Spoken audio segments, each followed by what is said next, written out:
for it. That is, my cock is too big for your mouth. So what is all this? It's meaningless, but it's scoring on one another in like, you're going to have to do it to me, and mine is bigger, and I'm the guy, I'm the top guy, and so forth. No different than among those kids that I've mentioned to you in other articles we did not read about, kids doing directives, when the group of little girls playing say, oh, I think we should do this, and let's play this way, and we should do this inclusive we, whereas even though there's a little girl who's in charge, but she pretends she's not in charge. It's like we, whereas the little boys group, they go, the boy who's in charge says, fuck you, do that, come here, give me that. Okay, so this is the same thing. Their sociability is putting each other down. And the article calls this, in the end, simplified masculinity, and it tells us, there are lots of other things in the article that we don't have time to go into, but here it is, that Catalan was used, when they imitated Catalan, it was used to convey what were clearly the voices of others, posh and unmasculine guys, so making fun of the upper class.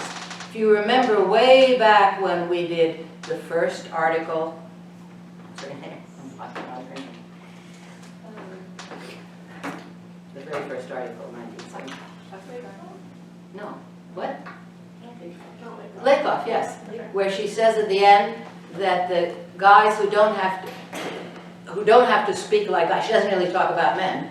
She talks about women's language, right? And then she says at the end, and men, we should talk about men, but the men who don't have to talk like men are college professors, upper class British twits, and hippies. Why? Because for very different reasons they can step outside this competition of men, right? Hippies have made, that's their identity. Upper class posh men have so much money and class status in England that they don't give a shit. They consider themselves superior. And college professors, well, what can we say about college professors? Obviously, they're not very manly at all anyway, right? So what they have to do here is perform that manliness, and then they say, see, but he isn't manly. Yeah, he may be the bank director, or he may be my boss in that terrible job I have, but he talks this way and that way in an unmanly way, and they do that by imitating a Catalan accent and putting in some Catalan words, even though they don't really speak Catalan. Yes? What I find interesting is that usually, at least my personal experience with the verbal masculinity, there has always been this avoidance of putting yourself in a homosexual situation because you have to be straight no matter what. Yes. But then there's this really... Yes. But this is not a homosexual situation. I meant even verbally just saying stuff like this. I still say that, because what this is, I didn't spend enough time on it, but when he's saying, if I put my cock in your mouth, it's too big to fit in your mouth, I'm not a homosexual if you're sucking me off. It's only the person who is doing it in all those societies. So by saying, I'm going to do it to you, I am not that still puts me on top of the heap, of the macho heap. That's very important, and we're going to talk about that more in that unit. Okay, so what is this simplified masculinity then? There was a strong resistance to the use of Catalan. They used it to make jokes about the unmasculine Catalan guy, but they didn't want to use it. It was a self-confessed hate for the language among some of these men, who also complained that it had been imposed on them by school. Sometimes they would even chastise members of the group if they spoke Catalan at all in certain situations. Not unlike that girl who didn't like it when her boyfriend, the Dominican, was speaking Spanish. Why was this? One plausible explanation for this rejection of Catalan is that speaking a language, any second language, was perceived to be at odds with a form of masculinity based on displaying authenticity, spontaneity, and self-sufficiency. I'm going to repeat that because it's very important. We've talked so far in bilingualism of diglossia mostly of girls, and of girls getting capital with that, whereas here we see the opposite. These guys resist becoming bilingual, Or perhaps they can't because they're not educated enough and they came there as adults. But what do they see? That someone who is multilingual, because those Catalan guys they put down don't just speak Catalan, obviously. There's no one who speaks only Catalan. They speak Spanish too, and they're more educated. So they're saying, okay, he may own a car and he may work in the bank, but we have the true, authentic masculinity, even though we do these sex jokes. That's part of that masculinity. Because we are authentic, spontaneous, and self-sufficient. A second language, by its very nature, must forcibly convey ideologies and identities which are somewhat different and therefore pose a threat to the very single-sided construction of the self, which typifies simplified masculinity. What does that mean? That you have to perform within a very narrow frame. Anything else to go outside that frame is dangerous, precisely, in fact, for what you said, because who knows, then you are going to be called something else.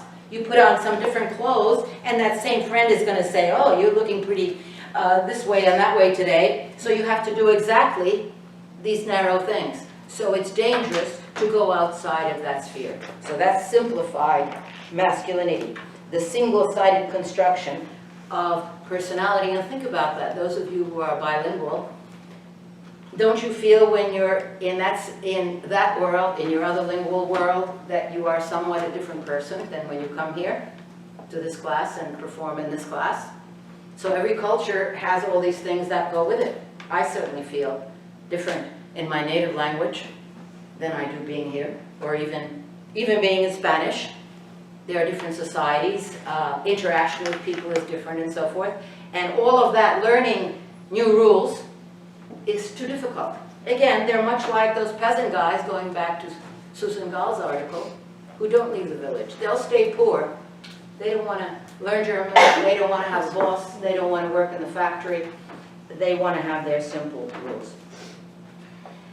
So, in conclusion, he says, this form of simplified masculinity was discursively constructed through the appropriation of the Andalus accent and its associated speech genres, as well as the rejection of Catalan. So, if anything, they emphasize their Andalus ethnic pride by even emphasizing their way of speaking, even though that's a non-prestige way of speaking nationally.